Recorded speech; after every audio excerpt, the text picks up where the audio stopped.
예, 그럼 또 이어서 예, 이어서 읽어보겠습니다. 자, 그대는 자연히 악업으로 인한 재앙을 가져가 그대의 몸에 쌓아둘 것입니다. 그렇게 했죠. 그것은 마치 메아리가 소리에 반응하고, 여기에서 이제 이거는 메아리와 소리는 이 소리가 원인이 되고 메아리가 결과가 되는 겁니다. 그래서 그 메아리가 소리에 반응한다. 원인에 반응해서 결과가 나온다. 이런 얘기를 하는 거죠. 또 그림자가 형체를 따르는 것과 같습니다. 그렇죠? 형체가 있으면 형체가 원인이 돼서 그림자라는 것이 생겨나죠. 원인에 의해서 결과가 생겨나는 과정인데, 그런데 우리는 형체가 있으면 그림자는 반드시 생기기 마련이고, 소리가 있고 울릴 만한 조건이 갖추어지면 메아리는 자연히 따라오죠.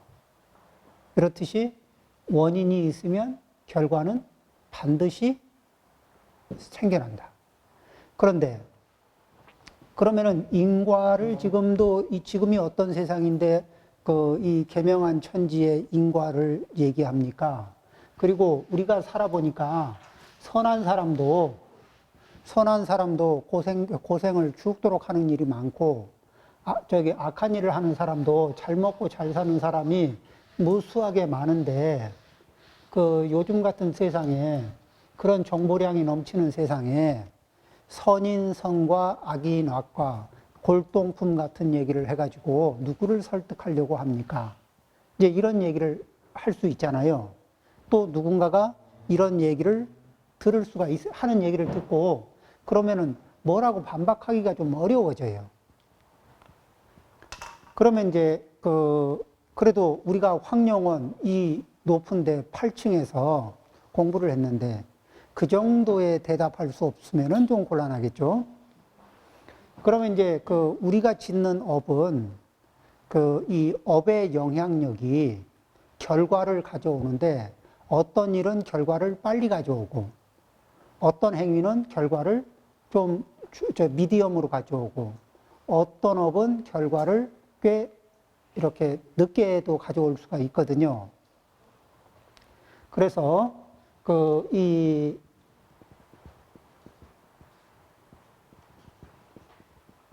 업 중에는 세 가지가 있어요. 이 현보,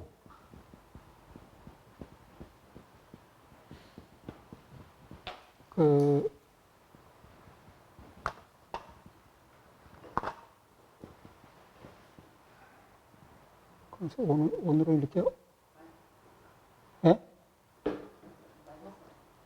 이렇게 한가요? 예. 현보업. 요건 뭐냐면은, 현생에 지어서 현생에 과보를 받는 겁니다. 요런 업이 있어요. 그 다음에 생보업.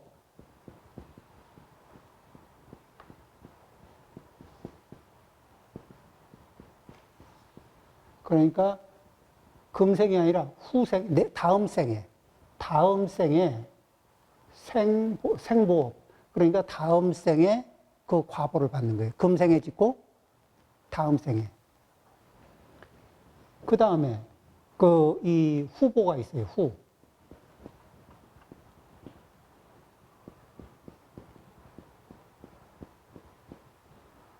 이 후보업이라고 하는 거는 뭐냐면은 금생도 아니고 내생도 아니고, 금생 내생 그 이후에 이렇게 금방은 이렇게 안 하다가 어느 순간에 인연이 맞아 떨어지면 그때 가서, 그런데 그때 이게 한 세 번째 생일 수도 있고 10번째 생일 수도 있고 100천만 생 이후에도 업은 한 번 지은 업은 사라지지 않고 인연이 맞닥뜨리면 그에 대해서 선업은 선한 과보로, 악업은 악한 과보로 그렇게 받게 된다는 거예요. 자, 그러면 이제 금생에 지어서 금생에 받는 것도 있고 금생에 지어서 내생에 받는 것도 있고 그 내생 이후에 받는 것도 있다 그랬죠. 그러면은 어떤 사람이 전생에 업을 지었는데 그 생보업을 지었어요. 그러면은 전생에 업을 짓고 그 업을 전생에 받을까 안 받을까? 안 받아. 그럼 금생에 받겠죠. 그 다음에 과거생에 그 사람이 과거에 업을 지어놨는데 그게 금생에 인연이 성숙해서 과보로 오는 것도 있을 거예요. 그러죠? 그러면 그 생보가 됐던 후보가 됐던 이 업이 그 선업을 많이 이때는 선업을 지어 놓은 게 있었던 거예요. 그리고 금생에 태어나서 이 사람이 선업을 별로 안 짓고 악업을 좀 짓고 있어도 이 전생의 생보에서 선업을 많이 지어 놨고 또 전전전전 생에서부터 그 과거 아주 그 오래전의 생부터 후보업을 선업으로 많이 지어 놨으면은 그래서 인연이 지금 이제 이게 피어나기 시작하면은 현재의 악업을 충분히 누를 수 있을 만큼의 선업이 작동되기 시작하면은 악업을 짓더라도 좋은 과보를 계속 받죠. 그거는 악업을 지어서 좋은 과보를 받는 게 아니라 지금 짓는 악업은 그것이 현보업이 되면은 그것도 금생에 받을 거고 그것이 생보업이 되면은 그 업을 금생에 짓는 업으로 내생에 받을 것이고 후보업이면 그 언젠가는 반드시 받게 될 거라는 거죠. 그러니까 업을 짓고 우리는 금방 지은 걸 가지고 금방 이 결과를 받는다고 이렇게 연결을 하니까 인과가 꼬이는 거예요. 아니, 어떤 거는 봄에 뿌려서 봄에 나는 거를 먹을 수가 있어요. 농사도. 어떤 거는 봄에 뿌리고 가을에 먹고 어떤 거는 올해 뿌리고 내년에 먹어야 된다고. 그러죠? 보리 이런 거. 그렇듯이 이게 결과가 나오는 게 그 타이밍이 각각 달라요. 그래서 그러면 이제 이러니까 보면은 금생에 악업 어떤 사람이 또 금생에 전생에 이 악업을 좀 많이 지었어요. 악업을 지어놓고 금생에는 선업을 좀 짓고 있어요. 그런데 현재 짓고 있는 선업을 압도하지 못해요. 과거생에 이게 생보업으로 지어놓은 거라든지 후보업으로 지어놓은 악업이 강해가지고 현재 짓고 있는 선업을 압도합니다. 그러면 나타나는 결과는 뭐예요? 힘든 결과들이 계속 오는 거예요. 그런데 그럼 지금 짓고 있는 선업은 무의미하고 없는 거냐? 그게 아니고 이것도 현보업으로 작동하든지 생보업으로 작동하든지 후보업으로 작동하는 거예요. 그러니까 짓는 업은 소멸되지 않아요. 자기가 다 그거에 대해서 선한 원인에 대해서는 선한 과보를 받고 악한 이게 원인에 대해서는 악한 과보를 받는 거예요. 그건 틀림없는데 이렇게 교차하는 거에 대해서 이해를 못하니까 자기가 이해가 부족한 거는 생각을 못하고 그냥 계명천지 요즘 같은 세상에도 골동품 같은 이렇게 권선징악이나 이런 거를 얘기하고 있으니까 그거 지금 안 통한 지가 얼마나 되는데 그렇죠. 그거 안 통한 지 오래됐죠. 그런데 그거 안 통한 지 오래되고 나니까 사람의 심성이 더 선해졌나요? 그리고 사람들의 가치관이 안정이 됐나요? 사람이 사람 노릇 하겠다는 마음이 분명해졌나요? 사람들이 지금은 무엇이 자본주의라는 것을 다른 말로 얘기하면 이익 우선주의거든. 그러니까 모든 이익의 총화, 물질적인 이익의 이게 구심점이 어디냐면은 이 자본입니다. 돈. 그럼 돈이 왜 그렇게 중요하냐 그러면은 이 꽃이 이 꽃이 이게 한 얼마쯤 될까요? 꽃이 필요해서 사는데 이 꽃이 3만 원이라고 치죠. 자, 그러면은 이 꽃을 필요해서 3만 원을 주고 이 꽃을 구할 수가 있습니다. 돈을 주고 꽃을 구했습니다. 3만 원. 근데 이 꽃을 가져가서 3만 원을 만들 수 있겠습니까, 여기서?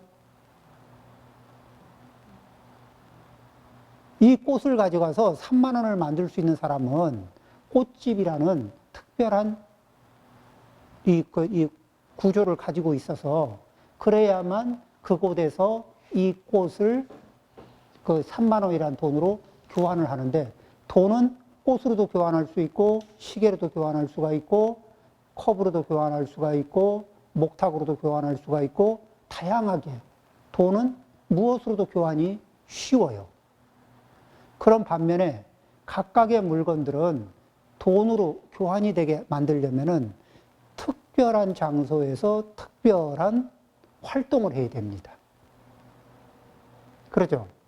그러면은 같은 가격이라고 해도 무엇이 돈이 우선순위에 놓이게 되는 게, 요즘은 그런다죠? 선물 뭐를 해드릴까요? 선물 말고 현금으로. 왜? 가변성이 제일 높거든. 원하는 것으로, 그렇죠? 이게 원하는 것을 할 수가 있게끔. 선물은 그게 안 되죠. 마음에 들어도 안 들어도 어쩔 수 없는 겁니다. 자, 이렇게 그것에 그러면 그 자본을 추구하는 그 마음이 뭐냐면 이익이에요. 이익을 추구하는 거거든. 근데 그 이익점은 각각의 사람마다 이익을 추구하는 점이 각각 다르죠.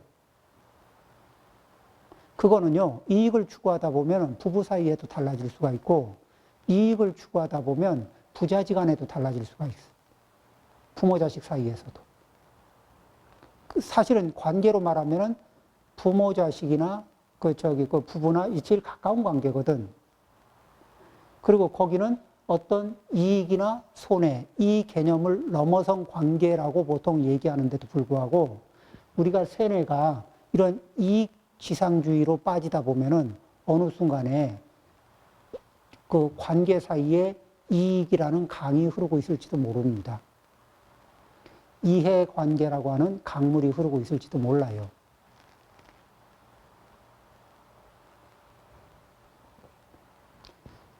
자, 그렇게 해서 발생되면 뭐가 발생되죠? 그런 강물이 흐르면 외롭습니다.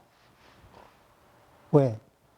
이해관계의 강물을 사이에 두고서 이게 살면은 무엇이 없죠?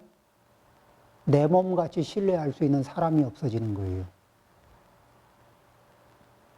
내 몸같이, 나같이 신뢰할 수 있는 그런 그런 사람이 없으면은 외롭습니다. 아는 사람이 없어서 외로운 게 아니에요. 속내를 함께 할 수 있는 사람이 없어서 외롭습니다.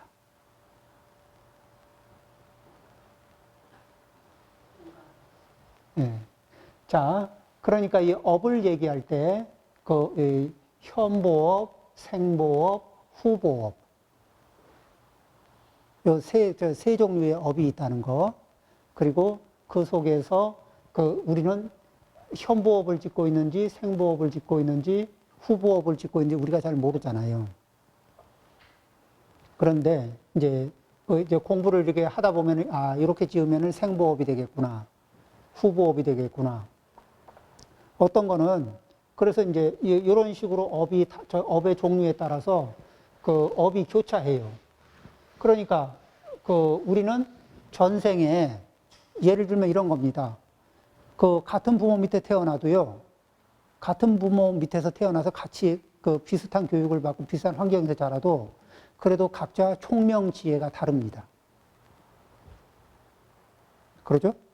그거는 같은 유전자라고 해도 소용없습니다. 자기 업이 달라요. 전생에 지어놓은 법보시의 공덕이 양이 달라요. 그 다음에 그 같은 부모 밑에서 태어나도 건강 장수의 폭이 다릅니다. 그러죠? 무예보시를 한 양이 다른 거예요. 그 업을 지어놓은 양이 다르다는 겁니다. 그 다음에 제복이 달라요. 같은 부모 밑에서 이게 그 같은 DNA를 가지고 태어나도 그 이 재물복이 각각 달라요.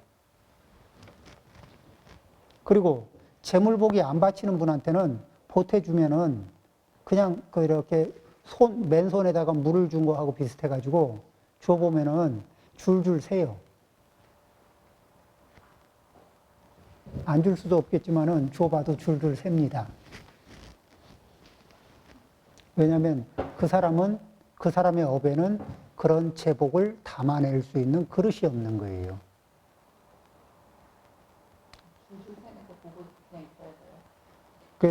그러니까 이제 살살 적셔주면서 이렇게 그 방법도 있죠.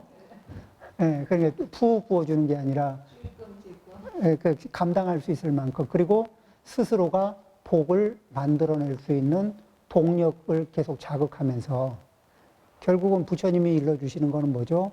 복을 가장 잘 보존하는 방법은 복을 짓는 거예요. 복을 짓는 게 익숙해지게. 그래서 좋은 업을 이 현업보로 이게 현보업으로 짓든지 좋은 업을 또 그 생보업으로 짓든지 이런 식으로 금생에 받는 거로 짓든지 내생에 받는 거로 짓든지 이런 식으로 만드는 겁니다. 자, 그러면은 그렇게 해서 이제 그러면은 부처님에게 와서 그렇게 막 개나리 십장생 신발끈을 막 던진 분은 악업이 짙거든. 그래서 이제 경고를 해주는 거예요. 그렇게 그대가 자연히 악업으로 인한 재앙의 양이 지금 쭉 재앙 게이지가 높아진 거예요. 그래서 그렇게 그것을 그대의 몸에 쌓아둘 것입니다. 그것은 그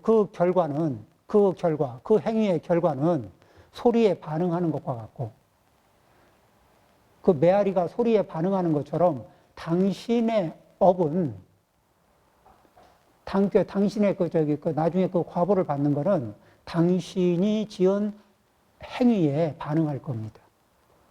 반드시 받게 될 겁니다. 자, 그러면은 또 어떻게 그림자, 형체가 있으면 그림자가 생겨나는 것처럼 업을 지으면 그 과보가 선업이 됐든 악업이 됐든 결과가 따라온다는 거. 이거는 피할 길이 없습니다. 악업으로 인한 재앙, 그러니까 악업이 원인이 돼서 재앙이라는 이게 결과.